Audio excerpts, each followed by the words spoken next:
Hey everybody, welcome to Applesauce and Baloney. I'm Thor. I'm Eric. And What If Episode 3 dropped. This is Wow. going to be heavy spoilers for Episode 3. We're gonna talk about it a lot because this was an amazing episode. I'm gonna need to add another thing I need to talk about in therapy because of this latest What If episode. I'm still in the grieving process. I don't know what part of the process I'm in, but yeah. Right. So let's talk about it. What if the Avengers never assembled, or is what I'm liking to call Nick Fury's very, very, very bad week, or hope for the best and prepare for the worst. Right. I think the actual title is what if someone killed Earth's mightiest heroes, or what if Earth's mightiest heroes died? Was that the official title? Yeah.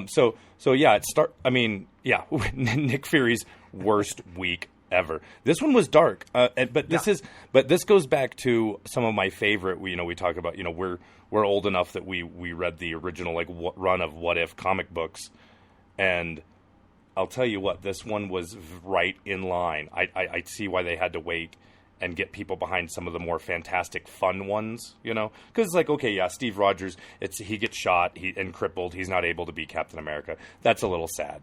The stuff with T'Challa, and there's a couple little darker moments in that. But this is a true blue what if concept. This is what if Punisher killed Daredevil. Very dark stuff. I mean, this was when they let the comic book writers off their leash and they could do whatever they wanted, and they would often, go down that road. Yeah. So again, I mean, what if the MCU never happened? Nick Fury never assembled the Avengers. This revisits all our favorite Marvel properties at the beginning of the MCU. Mm-hmm. I mean, we get Iron Man. So Iron Man. in this universe, the first Iron Man happens. We're about 30 minutes into Iron Man 2 when we jump into this story, right? Right. This was when Iron Man is getting sick in Iron Man 2. He's getting sick from the palladium core or something. There's a metal in the way he's using his arc reactor, which ultimately, at the end of that movie, he invents his new arc reactor thing, chest piece. And is able to cure himself using his dad's old technology. Unfortunately, this one, when Nick Fury and Black Widow give him the injection at the donut shop, and really Nick Fury's main pitch on trying to get him to start the Avengers, the boy band as Tony Stark puts it. They give him an injection to help with the poisoning that he's given, but what happens, the what if, starts right here. And it appears as if they accidentally or on purpose kill Tony Stark, Iron Man. I mean, he's just dead. And you're like, okay, buckle up, folks. Not just Tony Stark, Iron Man. I mean, the rest of the first half of this episode, I mean, they do what they say they're going to do in the title. They kill the Avengers. We see Iron Man. We go to Thor. The whole Thor thing plays out with the hammer. He comes down. He's kicking S.H.I.E.L.D.'s butt, trying to get into the compound to get his hammer back before he's worthy. And Hawkeye apparently looses an arrow and kills him. Right. Again, right out of the movie Thor, right when Thor is sent to Earth, he's not immortal. He's just a man. And so he can die. And at the moment, I mean, it's right out of the movie where Hawkeye's like, last chance, boss. Only in this one, Nick Fury's there. Yeah. In it, because now the events have already changed. So Nick Fury's there. Hawkeye puts an arrow straight through Thor's heart. Yeah. He never misses. It's... Which, again, it actually... As disturbing and tragic as that moment was, it was funny because it reminded me of the moment in Age of Ultron when Hawkeye thinks about it just for a second, but he thinks about shooting Quicksilver. I don't know what happened. I don't know what happened. The next thing he was going real fast, and then Ultron was sitting on him. I don't know what happened. Yeah. That was so. Thor, Iron Man done. Thor dead. Also have to go to. I love that they brought in Clark Gregg to do Coulson again, and yeah. and I almost wonder if that was animated, if it was written that way, or it was just improv by Coulson. The whole the Thor stuff, the Clark Gregg, the lavender. He smells like lavender. Yeah. He's so and the hair. I wanted to bring that up because it's so funny because it plays into all the Guardians of the Galaxy stuff that everyone loves Thor. He's amazing. He has the best hair. He has the best physique. He's a god among gods. The Guardians of the Galaxy fawn over him. Yeah, it was just a really great line. Yeah, it was a really great line. A great tie-in. I just love that. I love that when he's giving the description to Fury and he says, and really fantastic hair, and Fury's like, are you serious? The hair? Yeah. He's like, it's an accurate description. It's accurate. Right. It's a very accurate description. Yeah. So moving on from there. Okay, so I gotta tell you. So I had my suspicions at this point in the episode, and we'll get to it. You think you knew it already? So I did. So. I wasn't exactly sure who it was, but I was sure. I was sure of the nature of the superpower or the persons involved. It was the only way I figured. And again, the big hint to me, Hawkeye threw me a little bit, but I was still pretty sure because then next Hawkeye dies, and at that point. That point, I was fairly certain. I was like, "There's only one person who can be doing this," so I felt very smart. See, I thought I was feeling smart. I actually, I thought it was Loki because in the Avengers movie, Loki is the big bad. We do see Loki in this, but it was not Loki. I thought it was because in the Thor movie, Loki is the villain. So he's there. He can cloak himself. He can be invisible. He can duplicate himself. See, now if they had they threw me a little in the advertisements because you saw Loki in this episode. Actually the backsplash of this episode on Disney Plus was Loki and his army. So I think if they wanted to throw a bigger red herring in, they could have shown Loki at the top of the thing.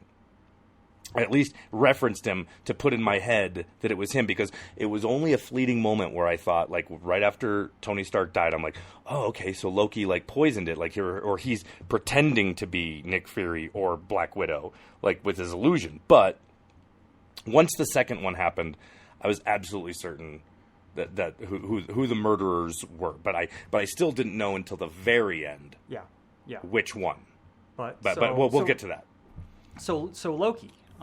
We have two things that happen at the same time now. Loki and the armies of Asgard descend upon Midgard or Earth and confront Nick Fury about what happened to his brother Thor. Right. Sif is so there, like 10 times bigger there. than the moment in Thor. Yeah, when Destroyer comes down. Warrior 3s are there. Yeah. It's, hey, you guys really screwed up, and we're now bringing down the fury of Asgard. Which was amazing. It puts a whole new spin on Loki's. And Sif actually saves the day. And I was going to ask you, did the Sif actress do the voice for that? I looked at the list. I didn't get a chance to check if it was Jamie Alexander. I think everybody else other than ScarJo was themselves. Yeah. I know it wasn't Scarlett Johansson. Right. But I'm not sure. Which, by the way, the way Widow goes in this episode. So yeah, moving on. So Hawkeye. So Hawkeye dies. Hawkeye's framed. So Hawkeye dies. Loki descends upon Midgard, and Black Widow fights her way out of Rumlow's captivity and makes her way to Bruce Banner. Which great way to bring Crossbones back in. Like I love Frank Grillo. I understood they had so many spinning plates in the MCU, but I do agree with that actor. I've heard online that he wished that they'd done bigger stuff with Crossbones and better bring it. Me too. I love. Yeah. I think the actor's great. He played such a good bad guy in Winter Soldier. I think we could have had a lot more Crossbones before, but he did have a major effect. I mean, he basically instigated Civil War, even more than Baron Zemo. Yeah. So, but anyway, So she escapes from a prior iteration of Rumlow, and she goes and confronts Betty Ross, who ostentatiously leads us to Bruce Banner, because we know who Betty Ross is from the somewhat Marvel. Well, this Hulk I wanted to talk to you about this. This officially, they've put it in the timeline before. They've referenced stuff from the Incredible Hulk, but to actually show, I mean that the bridge that was right out of that movie. So that makes, and Thunderbolt Ross showing up and everything. Yeah. That makes that movie canon in my mind. I mean, I guess we've had two major cast changes in the MCU. Then that movie makes it. What's his name? Who played the Hulk originally? I'm blanking on his name right now. I'm pretty sure the Eric Bana Hulk doesn't. Ed Norton. Into the timeline. It's the Ed Norton movie.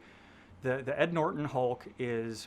They do release that as part of the MCU. It is part of the package DVD set when you buy the MCU. Well, because of the cameo. But I think this further cements it. Is what I'm Absolutely. saying. And I was reading something actually today that there was very brief talk about asking Ed Norton to come in to do the voice of Oh, really?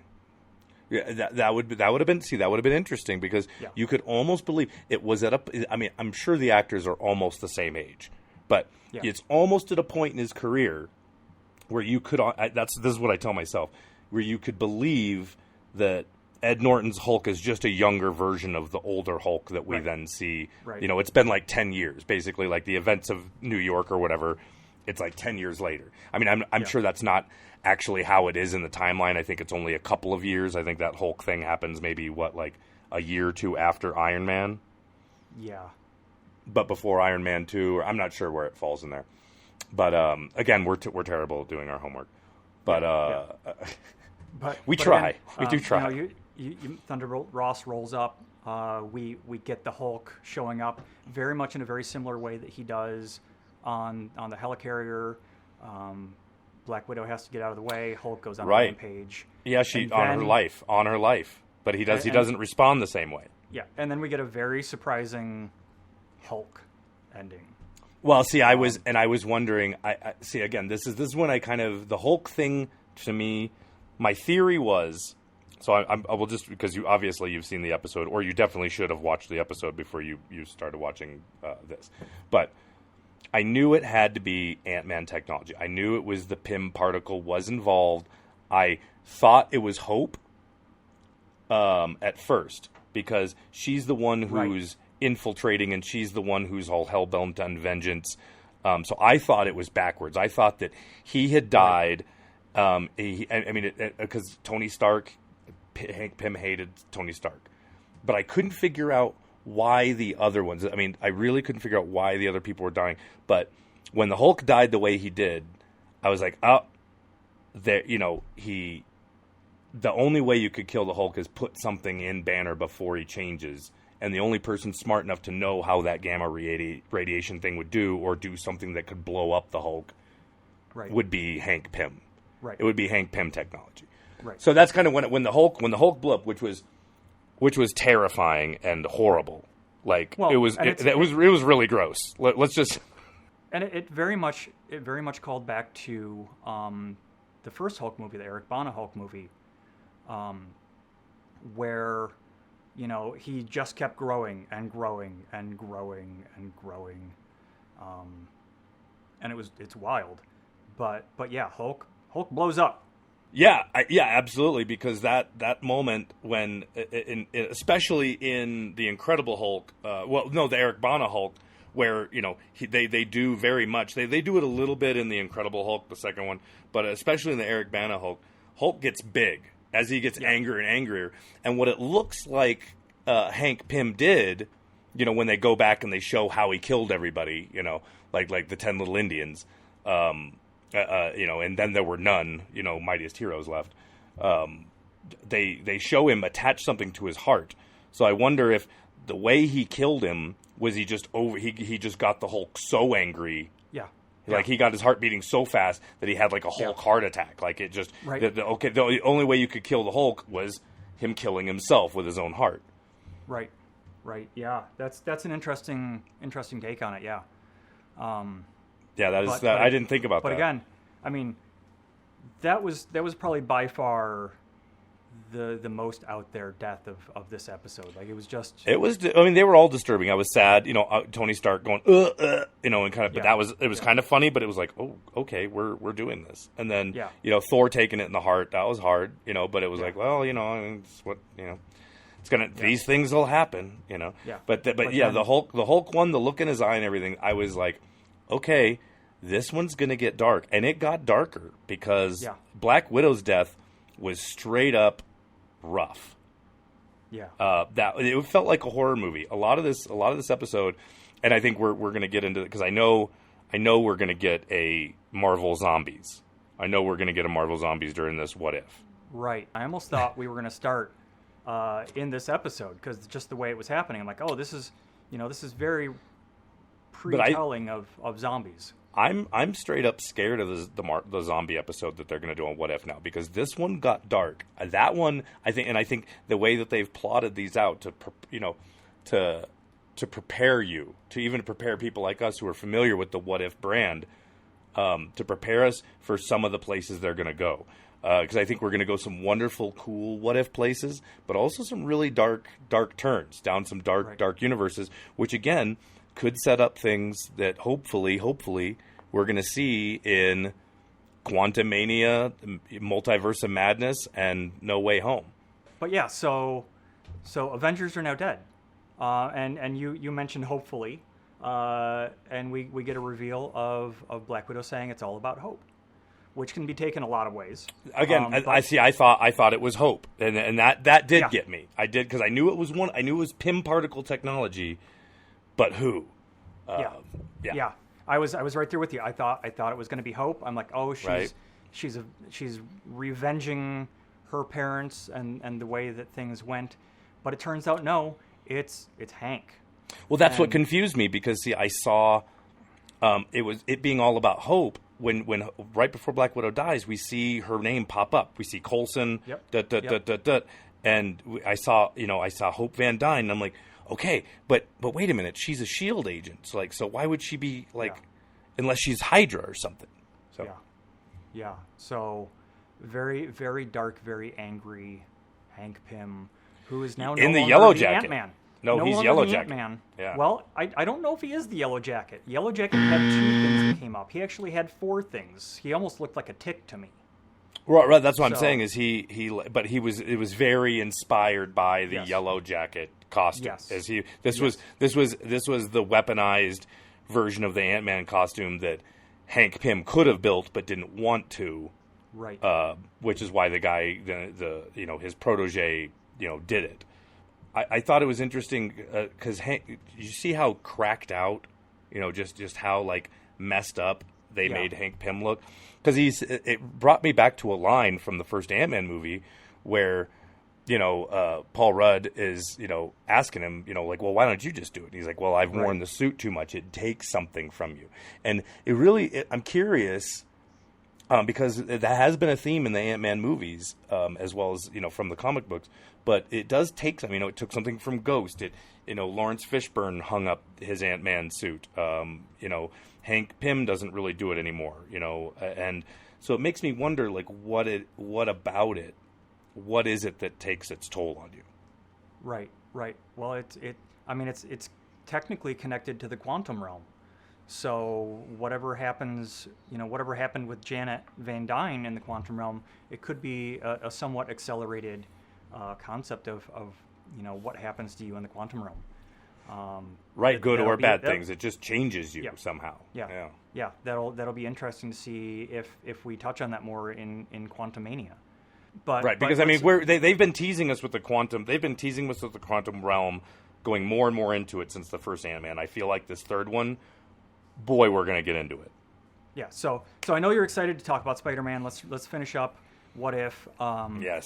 We get Loki.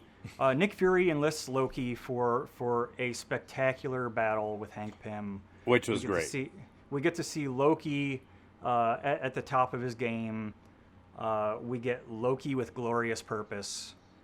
Right, but this is Loki, who's not a good guy. He does help Nick Fury out, but then what does he do right after that? After it's all solved, Yeah. he takes over Earth.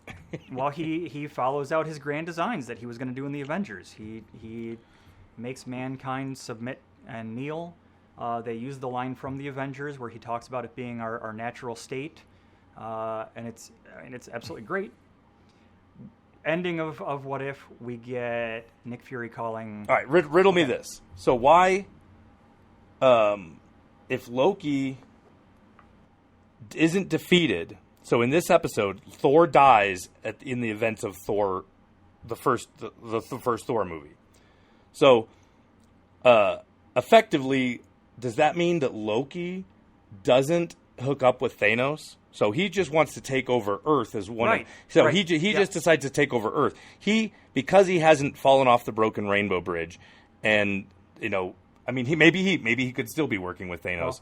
Well, but he may not even know he's a frost giant at this point. Right.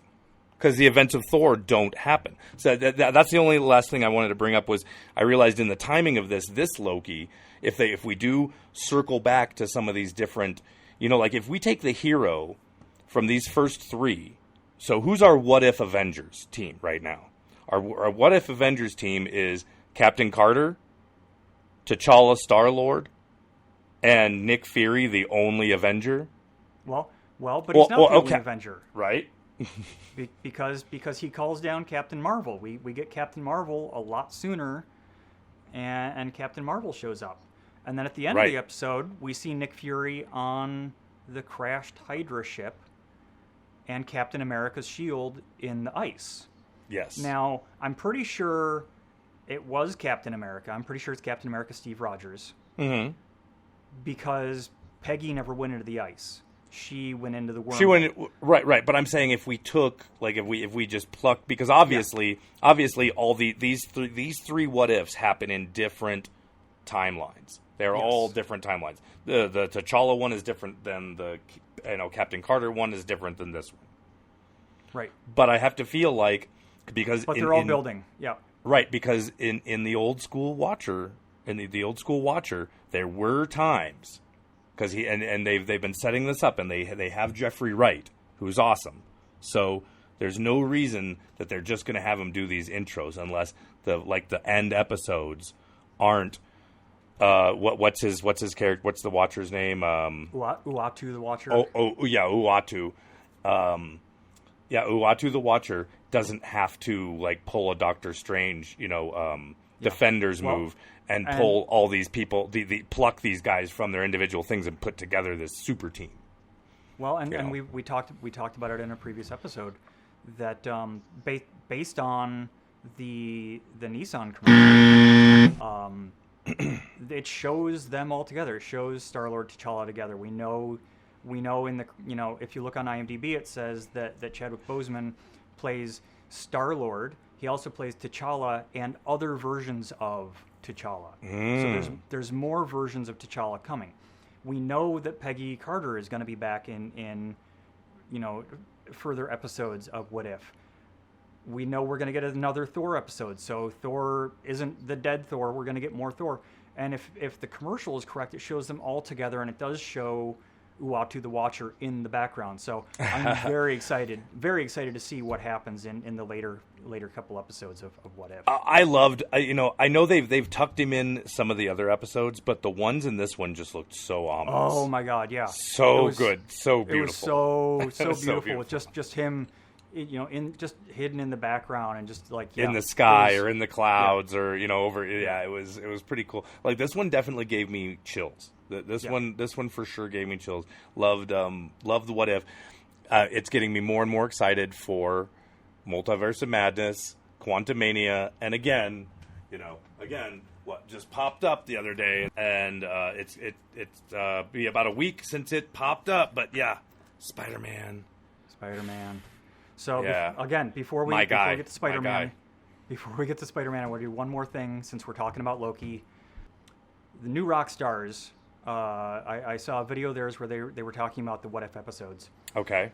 And love those guys. And they showed a clip of when we're in the TVA and it shows all the different timelines that they're trimming, and it's following all the different areas.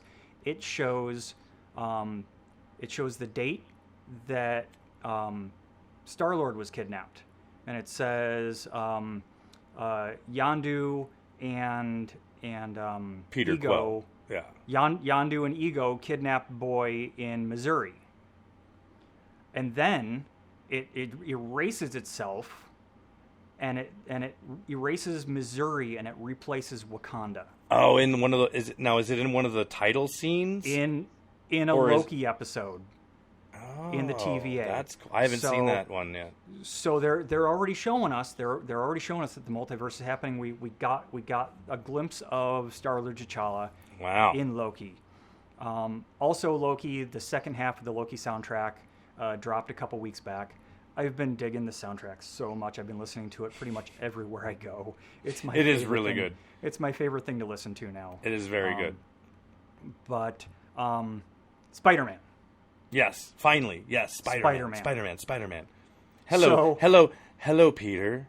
Yeah. So we talked last episode. Speaking of what ifs, I said, what if they dropped the Spider-Man trailer after or at the beginning of Venom? Obviously, I was wrong. There was a leak of the Spider-Man trailer over the weekend. Marvel decided, okay, we're just going to drop it out there. Well, Sony decided. Sony decided. Sony was doing the marketing. Marvel was just along. But oh my God! I think that they just caved to the pressure. I think you were probably correct. I think that conversation probably happened in a room. But I mean, all of us fans we've just been beating the door down to see this trailer, and we got to see it. And so yeah, let's in the few minutes we have left, let's get into this No Way Home trailer. First of all, is Doctor Strange the worst superhero? Because I have to feel like something big has to happen, because the way the trailer comes off, it just seems like, oh, you want to just change reality? No problem. Why not? Yeah, no problem. Yeah, it's the arrogant Doctor Strange that we got in the beginning of the Doctor Strange movie when he's reading the books that he's not supposed to read. He's playing with the Eye of Agamotto. It's the Doctor Strange that thinks that he can do no wrong. Well, and I guess he can't, because he did sort of outplay Thanos. He found the 1 in 14 million chance that the Avengers could beat Thanos. So, I mean, he's only had one movie. He's only had one movie to grow as a character on his own. So I guess I can forgive him just, letting, a teenage kid from, the Bronx, from Harlem, talk him into changing reality. But, right. Yeah, so a couple of things about obviously go see the trailer, watch it a bunch. So we're just going to kind of jump in. Speaking of watching the trailer, Twitter said that it had 10 million views in the first hour that it was released. Wow. So it's now the most watched Marvel MCU trailer. Oh yeah, no, and we're getting into it. And the fun thing is that before we know it, we're gonna be in Spider-Man. I mean, Shang-Chi is coming out in a couple of weeks. Then we're gonna get our next Marvel. Marvel What If is gonna wrap up. We're gonna get our next Marvel show, Hawkeye. So we're moving in that direction. We're moving in the multiversal direction. And so yeah, let's just dive right into this trailer. Very first thing that struck me. Why is it ice and snow? I mean, that's the first thing that jumped out at me. They throw a lot of stuff at you, and there's a lot to talk about in this. But I think something that's not being talked about enough is, okay, why is it winter in Stephen Strange's apartment? And why is Stephen Strange? Well, it's and 221 Beaker Street or whatever. But he just seems weird. I mean, he's always very haughty, and he is this next phase's Tony Stark. He's the smartest guy in the room. He's got all the best toys. I think Spider-Man, though he's the heir apparent to Iron Man, he's more of our Captain America right now. He's the goody two shoes. But this, even for him, even for Strange, does he not seem strange? Right. And I mean, there has been talk about Doctor Strange being different in this trailer. People have speculated all sorts of crazy things. People have been saying, going back to the WandaVision thing, people are saying, oh, it's Mephisto. Or it's an evil version of Doctor Strange. Or it's an evil version of Doctor Strange because now we're already in the multiverse. Right. People have been saying that it's Loki. People have been saying that it's Kang the Conqueror. We don't know. Obviously, at some point, they fight because, or they have a confrontation because there's 2 scenes in the movie where Doctor Strange and Peter Parker are directly opposed to each other. Right. We see Doctor Strange punch him out of his body, a la, Right. the thing that the Ancient One does to Doctor Strange in the Doctor Strange sending movie. Him to the astral plane, yeah. And also to the Hulk and Avengers, sending him to the astral plane. And then we also see him fighting on a train, and that very much looks like the dark Doctor Strange outfit. The outfit he's wearing when he's doing that, he does look a little different than like cozy hot chocolate Doctor Strange. And we know we're getting a dark Doctor Strange in What If. Right. So it could be a dark Doctor Strange. But yeah, going back to the scene where they're fighting with the astral bodies and stuff, I was really curious about what that box that Peter Parker was carrying. And based on the toys that have been released, I believe that's the mystical black and gold Spider-Man suit that we're going to see at the end of the Spider-Man. So, all right, we see a little glimpse of it when he's running through the library. He's wearing a new black Spider-Man suit. I think this is going to be some sort of weird thing that he and Doctor Strange built. Doctor Strange doesn't want him using it, and he's stealing it to go fix the multiverse.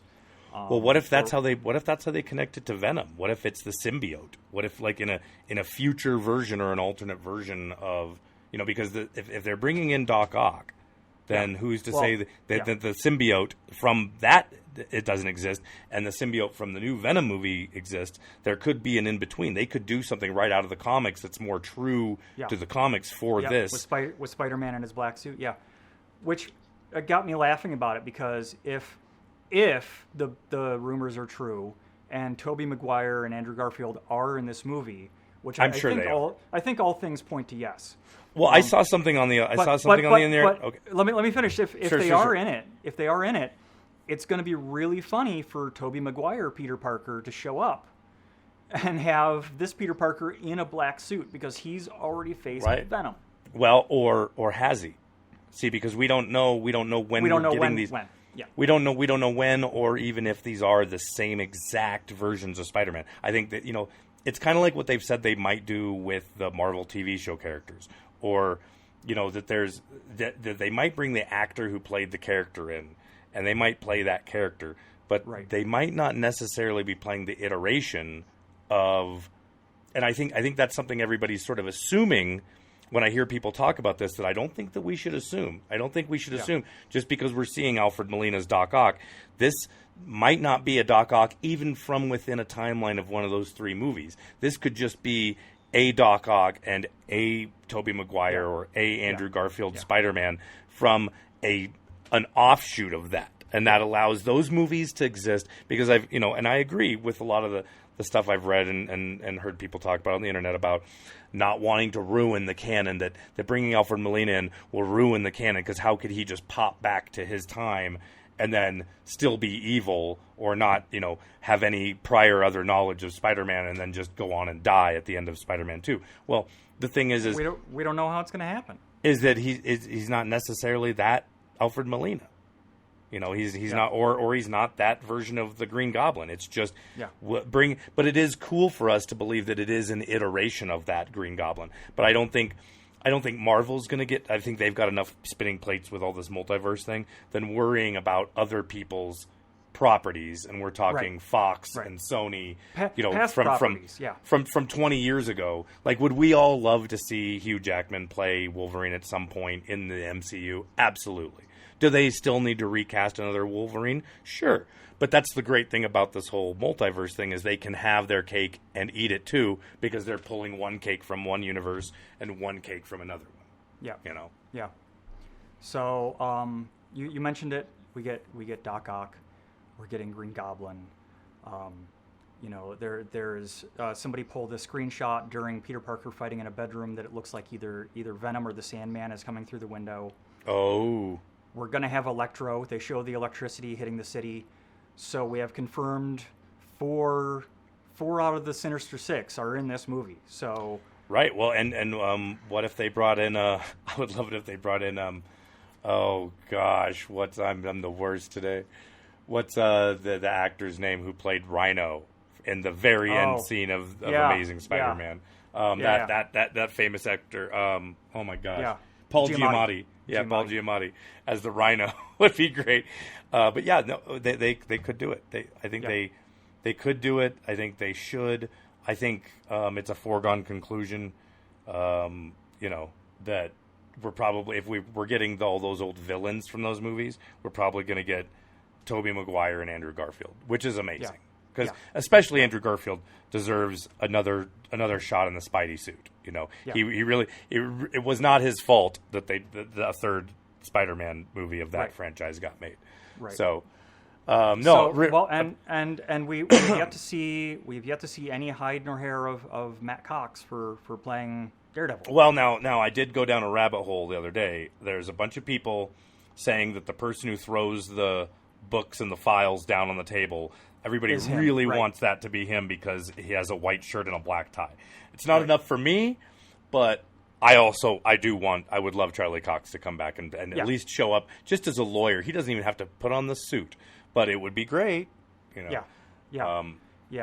Let's get the Spider Friends together. Let's get bring in Firestar, bring in Iceman, get the Spider Friends together. I don't even care. Let's just do it, man. If this is the last time I'm going to get Tom Holland in the MCU, or this is the swan song of Spider-Man, one of my favorite heroes of all time, please, give me all the Spider-Man. I'll take it. Yeah. So that's Spider-Man trailer. So that kind of leads us. You mentioned what happens with Spider-Man moving forward. Which leads us back to Venom. I'm going to go through some stuff real quick. We're kind of reaching the end of our time here. We've gone over a little bit. Rumor around the internet, Sony's thinking about delaying the Venom movie now until January. Ooh, really?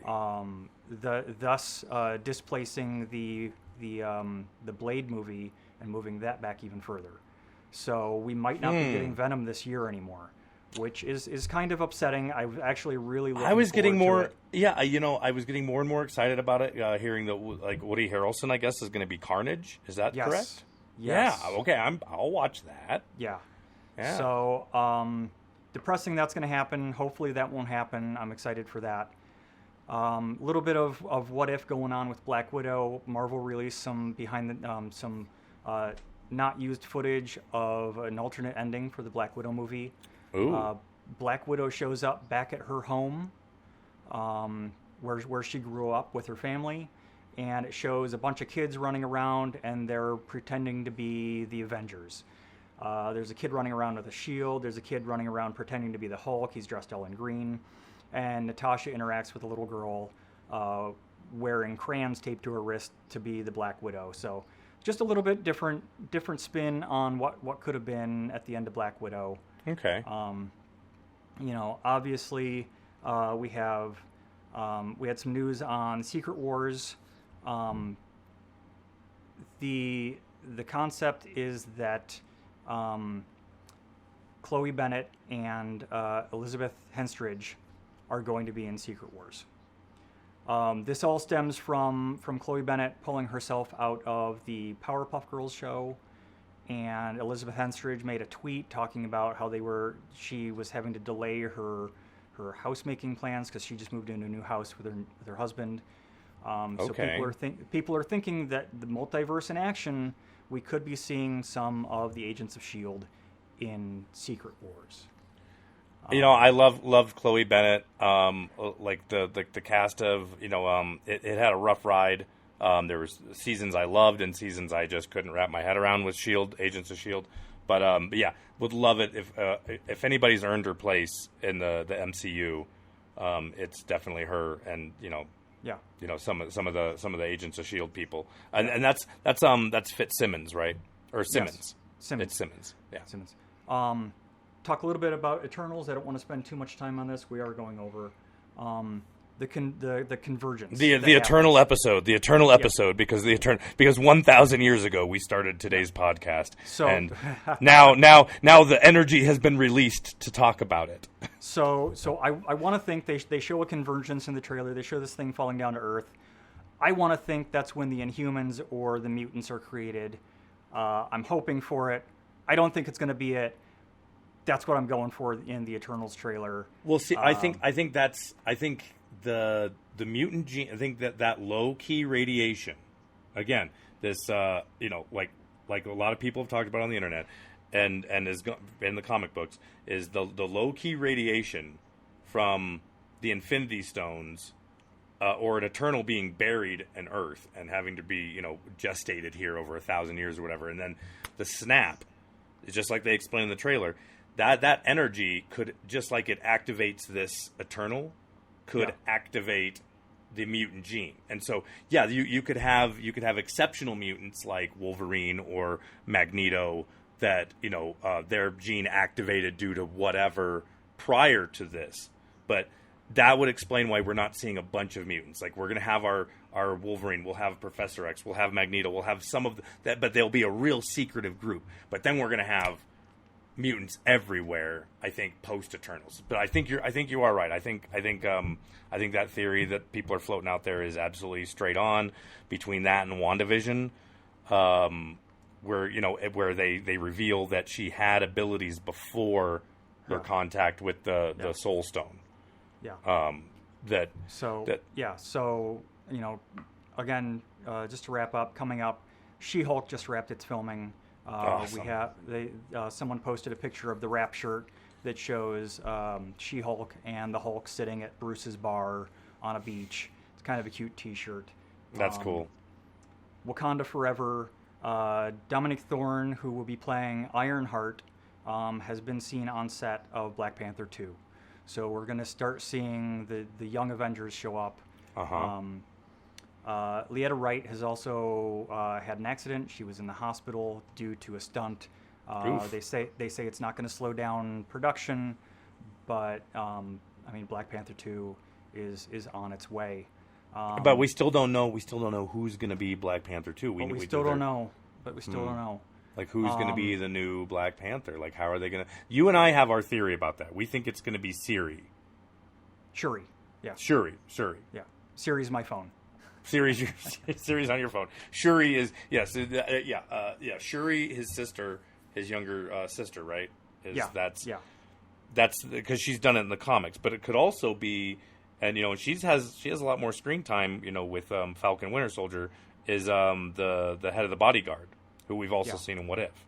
Okoye, yeah. So speaking of that, Falcon Winter Soldier, kind of old news. I just wanted to talk about it. Anthony Mackie has confirmed to be in Captain America 4. Not really a surprise to me. Not really a surprise to me, because he's Captain America. But I'm glad he negotiated. Hopefully, he negotiated a good deal, and he's getting paid what Chris Evans was getting paid for the work that he's going to do, and carrying the brand going forward. So no, but yeah, it shouldn't be news. I just watched. You guys just released a whole TV show about him being Captain America. So and the week it ended, you said, "Hey, by the way, we're going to do Captain America 4." And unless you were planning on doing Captain America 4, Captain Peggy Carter, which... Well, but I think it's going to be like the Marvels movie. Is they've now opened it up enough. These movies aren't just going to introduce us to one hero or one. We're going to get multiple. We're going to start getting hero movies. Team movies other than the Avengers. The Avengers will be their big. That'll be the big end when even if it's no longer called the Avengers, it'll be the big thing. But we're going to start getting. We're going to get the Marvels. We're going to get X-Men. We're going to get Fantastic Four. We're going to get the Captain Americas. I mean, there's already you got Bucky, who could be a Captain America. Right. You've got Falcon, who is Captain America. You've got U.S. Agent, John Walker. Right. So you've got that Captain America. You theoretically still have Steve Rogers out there somewhere, because they neither confirm nor deny that Steve Rogers is either dead or on the moon. Well, and you've got the Captain America, the Captain America from the show, the older yes, yeah, Captain America who goes and who they put the soldier serum in after Steve Rogers is lost, and his son, who've both been Captain Americas or Captain America-esque characters in the past. So we could have a whole bunch of Captain Americas. Yeah. Oh God, I mean lots of what ifs. I mean we're in the phase of what if. Lots of things can change. Marvel has a lot of different ways they can go. But yeah, we try to keep the time on these episodes down, but there's just going to be a lot coming out, and so we'll either do 2-parters, or we're just going to have to maybe pop more than one out a week to stay up with everything. But we're going to try. Coming up, we're going to have Mandalorian. We're going to talk about that. And we need to do Teen Titans. So more Titans until then. Yeah. So until next episode, we'll see you guys later. This has been your helping of applesauce and baloney. Or baloney and applesauce. Vote below. See ya.